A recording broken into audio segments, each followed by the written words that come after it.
Vitu viwili hivi mnaonaje? Kipi ni bora sasa hivi baada ya kuwa mmepata mifano na kujionea? Assalamu alaykum wa rahmatullahi wa barakatuh. Innal hamdalillah nahmaduhu wa nasta'inuhu wa nastaghfiruh wa na'udhu billahi min shururi anfusina wa min sayyiati a'malina. من يهده الله فلا مضل له ومن يضلل فلا هادي له. أشهد أن لا إله إلا الله وحده لا شريك له وأشهد أن محمدًا عبده ورسوله. يا أيها الذين آمنوا اتقوا الله حق تقاته ولا تموتن إلا وأنتم مسلمون. يا أيها الناس اتقوا ربكم الذي خلقكم من نفس واحدة وخلق منها زوجها وبث منهما رجالا كثيرا ونساء واتقوا الله الذي تساءلون به والأرحام إن الله كان عليكم رقيبا.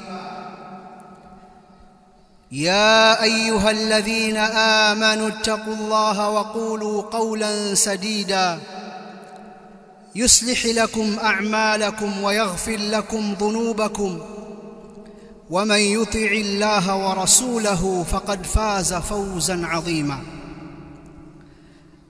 أما بعد فإن أصدق الحديث كتاب الله وخير الهدى هدى رسول الله صلى الله عليه وسلم وشر الأمور محدثاتها فإن كل محدثة بدعة وكل بدعة ضلالة وكل ضلالة في النار. عباد الله، أوصيكم وأوصي نفسي بتقوى الله عز وجل إنه قد فاز المتقون. Ndugu zangu waislamu, na kuhusieni pamoja na kuhusia nafsi yangu kumcha Allah subhanahu wa ta'ala kwa kutekeleza maamrisho yake kwa kadiri ya uwezo wetu na kujiepusha na makatazo yake kwa kuyaacha kabisa. Ndugu zangu waislamu, mwanadamu hujifunza vizuri kupitia mifano. Kadhalika hujifunza vizuri kwa kujionea mwenyewe au kwa kufanya kwa matendo. Unaweza ukalifundisha jambo mtu akalifahamu, lakini ukiweka mfano akalifahamu vizuri zaidi. Au unaweza kufundisha jambo asilifahamu, ukaweka na mfano akalifahamu, ukamuonesha kwa vitendo akafahamu zaidi. Na kwa sababu hiyo Allah subhanahu wa ta'ala katika Qur'ani ametutajia mifano mingi sana,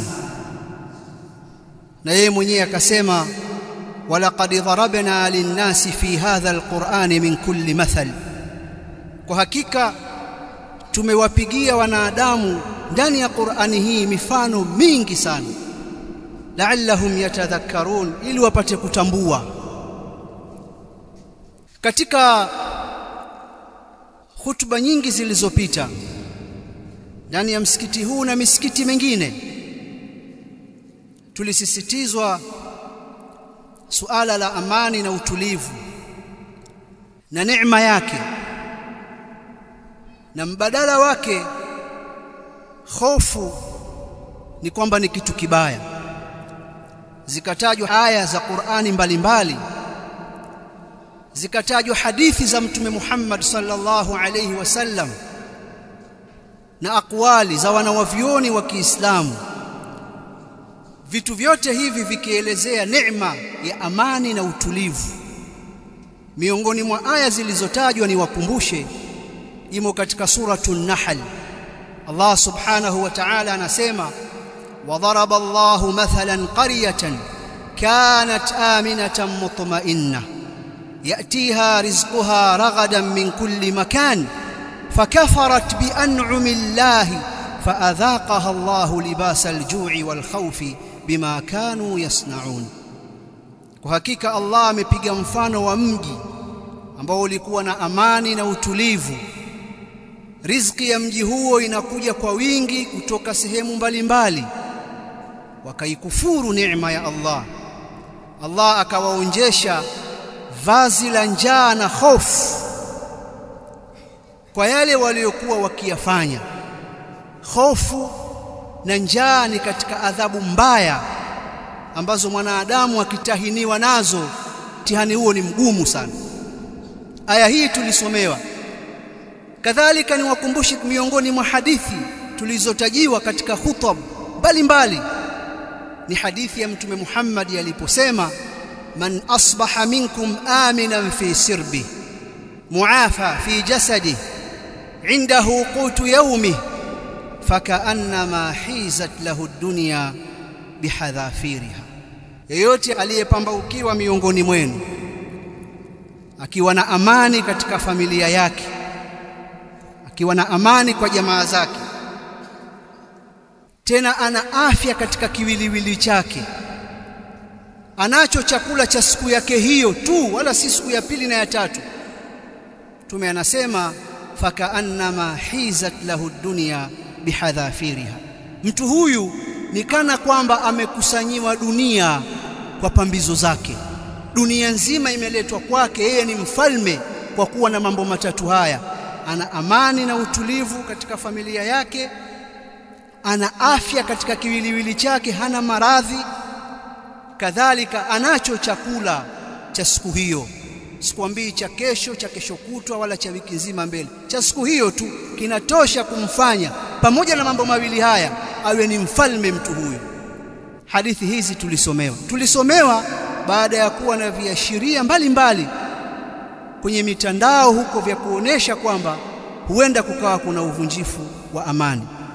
Kadhalika zile sababu ambazo walizokuwa wakizitumia watu kuhalalisha kuleta huo uvunjifu wa amani pia zilijibiwa. Sababu hii imejibiwa hivi, sababu hii imejibiwa hivi. Na miongoni mwa sababu hizo ni madai ya haki walionayo watu, pia alijibiwa kwamba kuna utaratibu wa hayo madai. Madai yanaweza kuwepo kweli, lakini namna mlivyoomba ikaleta hatari. Haya yote yalijibiwa kwa ajili ya kutufafanulia sisi na kutuwekea wazi mambo. Yalisemwa haya kwa nia njema, hayakusemwa kwa sababu ya maslahi yoyote, hayakusemwa kwa sababu eti viongozi wetu ni waadilifu mno kwa hiyo wanatetewa. Yalisemwa kwa sababu ya maslahi ya watu, pamoja na udhaifu uliokuwepo ndani ya viongozi wetu, pamoja na madai ya haki ambayo yanaweza kuwa ya kweli, lakini utaratibu wa kutumika pia tukaelekezwa. Sasa muda umepita, yaliyotokea yametokea, tulioyaona tumeyaona. Tunaweza kuulizana baadhi ya maswali sasa hivi kwa sababu tumeshapata mfano, na kusoma kwa mifano kuna maslahi zaidi kuliko kusoma bila mifano. Na mimi nitawauliza maswali ambayo mtajijibu wenyewe, maswali ambayo kwenye Qur'ani yapo mengi sana. Maswali ya mnaonaje, afara'aytum, mnaonaje, hebu tupeni habari. Qur'ani imejaa aina hii ya maswali. Mnaonaje kuhusu suala la amani na utulivu? Na upande wa pili, mnaonaje kuhusu madai ambayo yanaletwa yasiyofuata utaratibu, ambayo yanaweza kuondoa amani na utulivu? Vitu viwili hivi mnaonaje, kipi ni bora sasa hivi baada ya kuwa mmepata mifano na kujionea? Mnaonaje kuhusu neema ya utulivu katika maeneo yenu dhidi ya kutokuwa na utulivu katika maeneo yenu? Mnaonaje uhuru wa kwenda unapotaka muda wowote unaotaka, na kinyume chake kwamba huwezi kwenda unapotaka, huwezi kwenda kwa muda unaotaka kwa sababu kuna hofu? Mnaonaje? Mnaonaje kuhusu usalama wa familia zetu na watu wetu wa karibu dhidi ya kinyume chake? Mnaonaje? Mnaonaje kuhusu upatikanaji wa chakula unachokitaka kwa gharama nafuu unayoiweza dhidi ya kukikosa chakula au kukipata kwa gharama kubwa, kwa sababu yapo maeneo yalipata hii shida? Mnaonaje jambo hilo? Mnaonaje huo una fedha lakini huwezi kuzipata kwa sababu huko zilipo huwezi kuzitoa, ziko benki na benki zimefungwa, ziko kwenye simu huwezi kutoa? Unaonaje? Unaonaje fedha unazo lakini huwezi kununua kitu kwa sababu hakuna hayo mahitaji? Unaonaje dhidi ya kwamba fedha unayo na unaweza kununua? Mnaonaje ndugu zangu Waislamu? Mnaonaje kuhusu wale ambao ili apate tonge la siku yake lazima atoke siku hiyo akalitafute? Sasa hawezi kutoka kwa sababu kuna hofu. Mnaonaje jambo hili la kutoka kwenda kupata riziki yako kwa uhuru na kutotoka? Kwa sababu mfano sasa hivi mnaonaje kuhusu neema ya mawasiliano na mitandao? Mnaonaje kuhusu hofu mliokuwa nayo nyinyi na watoto wenu mpaka mkawazuia wasitoke nje, wasiende kucheza kama ilivyo kawaida yenu, wasiende shule? Mnaonaje? Mnaonaje kuhusu neema ya kukusanyika katika siku ya Ijumaa kama hivi? Kwa sababu Ijumaa iliyopita kuna sehemu nyingine hawakuweza kufanya hivi tulivyofanya. Mnaonaje neema hii? Mnaonaje kuhusu wale waliokosa huduma za afya, maradhi yao yakaongezeka au wengine wakapoteza maisha kwa sababu hakuendeki huo kwenye kupata hayo matibabu? Mnaonaje? Haya yote yachukue, halafu geuza kwa wale ambao hawakupata athari hizi katika maeneo yao kwa sababu kulikuwa na utulivu. Mpime. Mimi naamini tumepata mafunzo makubwa kabisa katika jambo hili yatakayotusaidia katika wakati wetu wa sasa na wakati wa baadaye. Aqulu ma tasma'un wa billahi at-tawfiq. Alhamdulillah hamdan kathiran tayyiban mubarakan fihi ملء السماوات والأرض وملء ما بينهما وملء ما شئت من شيء بعد. أهل الثناء والمجد أحق ما قال العبد وكلنا لك عبد. اللهم لا مانع لما أعطيت ولا معطي لما منعت ولا ينفع ذا الجد منك الجد. والصلاة والسلام على أشرف الأنبياء وإمام المرسلين نبينا وحبيبنا محمد وعلى آله وأصحابه أجمعين. أيها الناس عباد الله. Ndugu zangu Waislamu, mifano inasaidia kuwafunza watu zaidi yale mambo wanayoambiwa pasi na mifano. Mfano wote unaokuja katika maisha yako ukawa ni mzuri au mbaya, ni muhimu mfano huu ukawa ni somo kwetu sisi. Mimi katika hutuba hii ya pili, nikimalizia hutuba yangu, naomba nitoe nasaha zangu, nasaha za kawaida kwenda sehemu mbili. Sehemu moja nitaitaja peke yake na sehemu ya pili itagawanyika katika sehemu tatu. Nasaha zangu za kwanza ni kwa wale waliopewa mamlaka miongoni mwetu. Allah subhanahu wa ta'ala akawapa nguvu ya kusimamia mambo yetu kwa namna yoyote ambayo ujumbe huu utawafikia. Ni muhimu wakafahamu kwamba mamlaka waliopewa ni dhamana wanayotakiwa kuichunga, dhamana ambayo wataulizwa mbele ya Allah subhanahu wa ta'ala. Ni muhimu tukawanasihi kama tunavyofanya kwa ujumla, kuwa na uadilifu katika sehemu yoyote uliopewa katika nafasi, kuwaonea watu huruma. Watu wengi humu katika hii nchi yetu na maeneo yetu wanahitaji kuonewa huruma zaidi kwa sababu ya namna vile walivyo. Wanahitaji kusaidiwa kifikra, kiakili, kimawazo, kielimu, katika kila hali.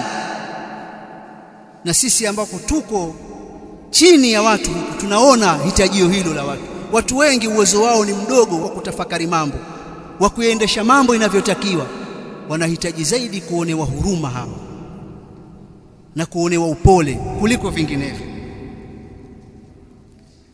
Kadhalika wale waliopewa mamlaka wasikilize ushauri mzuri unaotoka, na hii ndiyo sifa aliyokuwa nayo Mtume Muhammad sallallahu alayhi wasallam, bali ndivyo Allah alivyomtangaza mtume kwamba yuko hivi, na akamwambia kwa kuwa hivi mtume amefanikiwa. Katika suratu Ali Imran Allah anasema fabima rahmatin min Allah linta lahum walau kunta faddan ghalidha alqalbi lamfaddu min hawlik fa'fu anhum wastaghfir lahum washawirhum fil amr فإذا عزمت فتوكل على الله إن الله يحب المتوكلين. Kwa sababu ya rahma kutoka kwa Mola wako, wewe Muhammad umekuwa laini kwao hao maswahaba zako. Ungelikuwa wewe ni mkali mwenye moyo mgumu, ungekukimbia hao. Fa'fu anhum, basi wasamehe. Wastaghfir lahum, na waombee msamaha, waombee maghfira. Washawirhum fil amr, na shauriana nao katika mambo. Fa idha azamta fatawakkal ala Allah, unapoazimia kufanya jambo shashauriana nao mkakata shauri, basi mtegemee Allah. Inna Allaha yuhibbul mutawakkilin. Hii ndiyo sifa ambayo Allah anampa mtume wetu Muhammad sallallahu alayhi wasallam. Na mtume katika hadithi akasema, Allahumma man waliya min amri ummati shay'an fashaqqa alayhim fashquq alayhi wa man waliya min amri ummati shay'an farafaqa bihim farfuq bihi. Ewe Allah, yeyote atakayesimamia jambo la umma wangu akapewa nafasi akawafanyia uzito, wewe nawe mtilie uzito, na yeyote atakayesimamia jambo la umma wangu akawafanyia upole, Allah mfanyie upole katika mambo. Kwa hiyo hili ni jambo muhimu la kulizingatia na kuliangalia kwa wale waliopewa nafasi miongoni mwetu. Wawe na huruma, wafanye uadilifu, wajitahidi kuwashauri watu, wayaendeshe mambo kwa upole na utaratibu. Hivi ndivyo sifa ya kiongozi aliye bora kwa mujibu wa Qur'an. Sheikhul Islam Ibn Taymiyyah, na maneno yameungwa mkono na wanawavyuoni wengine, kwamba inna Allaha yuqimu ad-dawlata al-adila wa in kanat kafira. Allah anaisimamisha dola inayofanya uadilifu hata ikiwa dola hiyo ni ya kikafiri, na Allah haisimamishi dola inayofanya dhulma hata ikiwa ni ya Waislamu. Akasema dunia inasimama pamoja na uadilifu, lakini haisimami pamoja na dhulma hata kama pana Uislamu ndani yake. Hili ni jambo la kwanza. Nasaha yangu kwa upande huo. Nasaha za pili za mwisho zinagawanyika sehemu tatu. Sehemu ya kwanza, kwa sisi watu wote, sisi raia, tumeelekezwa sana na kutajiwa aya nyingi na hadithi nyingi suala la utulivu, suala la amani na neema yake. Hili ni jambo muhimu la kulizingatia. Tufahamu kuwa hii jambo ni neema, na madai yetu ya haki hayalingani na neema hii. Haki ambazo ziwe za kweli zisiwe za kweli. Dunia sasa hivi imebadilika, mielekeo imekuwa mingi, mitazamo imekuwa mingi, mitandao imekuwa mingi, wasemaji wamekuwa wengi. Kuna mtu kwa sababu ya neema ya mtandao anaweza kukaa nyumbani kwake, ofisini kwake, akalizungumza jambo la kuharibu, akalizungumza jambo la kutaka kuonesha kwamba hiyo ni haki, kumbe si haki. Ni muhimu hasa kwa Waislamu kusikiliza maelekezo na miongozo ya dini yetu ya Kiislamu katika jambo hili. Mielekeo hii inavuruga. Hili nalo ni katika mambo muhimu kwa vijana wa Kiislamu. Hawa viongozi tulionao ni kama sisi, wana udhaifu kama tulionao sisi. Njia za kutatua sio kwa fujo na vurugu. Sawa ni kwenda kuwanasihi, sawa ni kusubiri. Mtume Muhammad sallallahu alayhi wa alihi wasallam aliyasema mambo, sasa twayaona. Alisema baada yangu mimi kutakuja watu watakaokuwa wanajipendelea. Alituambia tufanye nini? Alituambia tusubiri, alituambia tutoe nasaha. tena sio hadharani na kushambulia na kutukana mbele ya kiongozi. Ukipata fursa mueleze. Imam Muslim amepokea hadithi, Al-Hasan al-Basri anasema kwamba Aidh ibn Amr alikwenda kwa Ubaidillah bin Ziyad. Ubaidillah bin Ziyad ni katika magavana wa Yazid ibn Muawiya, gavana aliyekuwa Iraki. Alikuwa ni mtu muovu, msusuavu, katili. Aidh ibn Amr ni sahaba wa Mtume Muhammad sallallahu alayhi wasallam. Akaingia kwake akamwambia, "E bunai, ewe kijana wangu," sababu yeye ni mtu mzima na kiongozi ni mdogo. Akamwambia kwa lugha ya upole, "Inni sami'tu Rasulullah sallallahu alayhi wasallam yaqul," mimi nimemsikia Mtume sallallahu alayhi wasallam akisema, "Inna sharra ar-ri'a'i al-hutama," viongozi wabaya ni wakali, wasusuavu wa rai, wasiotaka rai. "Fa iyyaka an takuna minhum," jihadhari wewe usiwe miongoni mwao. Yeye anajua kwamba yeye ni miongoni mwao, lakini hikma, utu uzima, busara, anayezungumza naye ni kiongozi, yuko mbele yake, anamnasihi hivyo. Ubaidillah bin Ziyad akamwambiaje? Akamwambia, "Kaa bwana, fa innaka min nukhalati ashabi Muhammadin sallallahu alayhi wasallam," wewe ni katika makombo ya maswahaba wa Mtume Muhammad sallallahu alayhi wasallam. Watu wa mwisho waliobaki hawana maana. Ati sahaba wa Mtume anamwambia hivyo. Sahaba hakutaka kumshambulia, akaitukuza nafsi yake, akamwambia, "Je, katika maswahaba kuna makombo? Makombo walikuja baada yao na sio miongoni mwao." Akaishia hapo, akafikisha nasaha. Ukipata fursa, hizi ndio njia nyingine yoyote mmeona haiwezi kusaidia. Kundi la pili ni familia. Familia ziko wapi? Vijana waliotoka kufanya vurugu na fujo ni vijana wadogo. Familia sasa hivi hazina miongozo kwa watu wao, haziwezi kuwakanya watu, kuwaelekeza. Familia zinakuja kulalamika baadaye. Zalalamika nini familia? Kwani watu walikwenda wapi? Kuswali msikitini au walikwenda makanisani au kwenye biashara zao? Familia zichukue nafasi katika kuzijenga jamii zetu. Mambo ya ovyo lazima tuyakataze katika ngazi za familia. Na kundi la mwisho, waandishi wa habari. Waandishi wa habari, mcheni Mola wenu. Ittaqullah, mcheni Mola wenu. Katika hali yoyote hatutakiwi sisi kuchochea na kutaka kuharibu. Hatutakiwi kuufumbia macho uovu kama wanavyofanya baadhi yenu. Sio sawa sawa. Kwa hiyo wawe ni waandishi rasmi, wasiwe rasmi, maadamu watu wanaandika, wajichunge katika namna ya kutengeneza kuliko kuharibu. Wanataka kuonesha kama vile kulikuwa kuna maslahi na haki ya watu kutoka kufanya vurugu, na hawazungumzi kabisa suala la uvunjifu wa amani, suala la kuchoma, suala la kuharibu, suala la kudhuru. Haya ni katika mambo mabaya ambayo yametokea. Mcheni Mola wenu, na nyinyi wengine muajibu kwa hoja. Wakiandika muajibu, wakisema muambie kwamba hii si sawa. Hatuwezi watu wote kunyamaza. Tunamuomba Allah subhanahu wa ta'ala aidumishe amani, adumishe utulivu, atupe sisi basira, sisi waislamu tuweze kutulia na tuongozeke kwa miongozo ya dini yetu ya Kiislamu. Allahumma salli ala Muhammad wa ala ali Muhammad kama sallaita ala Ibrahim wa ala ali Ibrahim.